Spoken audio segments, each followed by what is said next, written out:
RL Location Automobile. Pour toutes vos locations de voitures et utilitaires en Guadeloupe, faites appel à RL Location Automobile.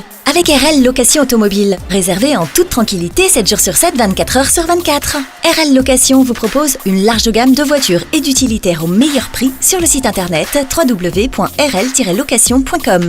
RL Location, c'est aussi l'assistance et la livraison. Pour tout renseignement, contactez-nous au 0590 10 66 87. RL Location Automobile, la location en toute simplicité. Le premier bébé de l'année en Martinique est né à minuit 10 le 1er janvier à la clinique Saint-Paul. Il s'appelle Télio. Il mesure 52 cm et pèse 3 kg 480.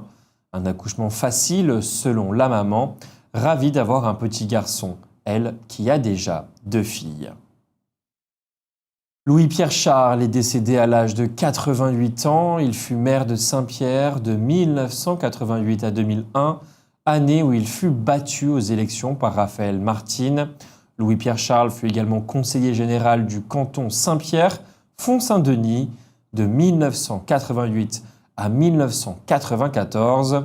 Enseignant de profession, il était chevalier des arts et des lettres, officier de l'Ordre national du mérite, et décoré des palmes académiques. Il fut aussi grand maître adjoint du Grand Orient de France. Le président du conseil exécutif de la collectivité territoriale de Martinique nous a fait parvenir le communiqué suivant après le décès de l'ancien maire de Saint-Pierre. Je souhaite rendre un hommage sincère à Louis-Pierre Charles, ancien conseiller général et maire de Saint-Pierre. Son engagement pour la préservation du patrimoine historique et culturel de Saint-Pierre et du nord de notre île a laissé une empreinte durable dans l'histoire de la Martinique.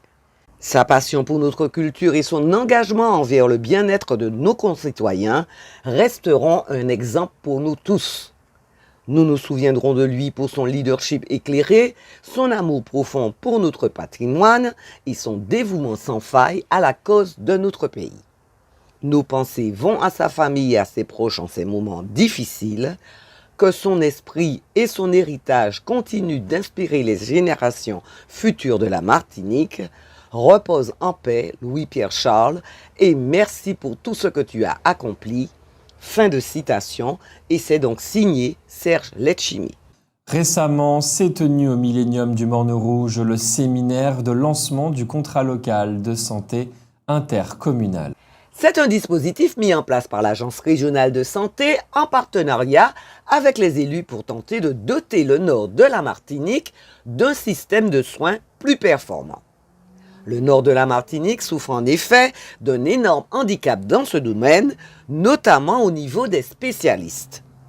La solution qui semble se dessiner, c'est que les pouvoirs publics payent aux spécialistes le matériel dont ils ont besoin pour exercer leur métier, ces derniers assurant par la suite des vacations dont le nombre ferait l'objet d'un accord.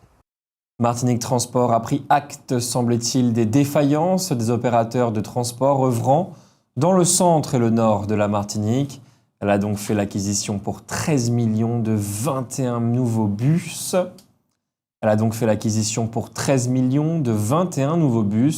Ils arriveront au fur et à mesure pendant tout le mois de janvier.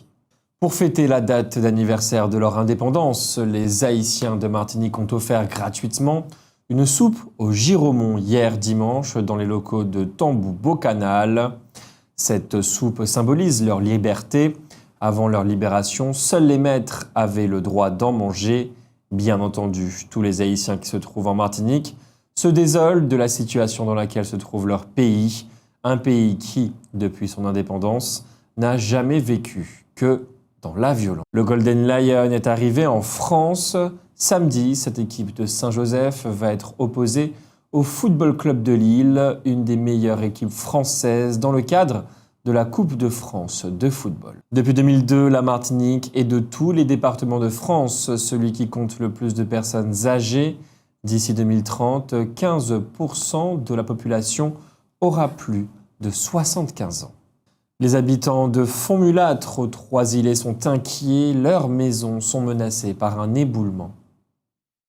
On se souvient du footballeur guadeloupéen Sylvain Wiltord. et de son formidable but égalisateur à la dernière seconde du temps réglementaire lors de la finale de l'Euro 2000 face à l'Italie. La France l'avait finalement remporté grâce à un but en or de Trezeguet. Après avoir brièvement été consultant, Sylvain Wiltord se passionne aujourd'hui pour le paddle. Dérivé du tennis, du squash et du badminton, le paddle se joue à 4 joueurs sur un court plus petit et encadré de murs et grillages. C'est un sport qui vient du Mexique. Vous le savez sans doute, il est désormais possible de passer son permis B, c'est-à-dire le permis ordinaire, à 17 ans. Les ménages ayant un revenu fiscal inférieur à 15 400 € pourront bénéficier d'une location d'une voiture électrique avec option d'achat pour 100 €. O-News Radio sur outremernews.fr.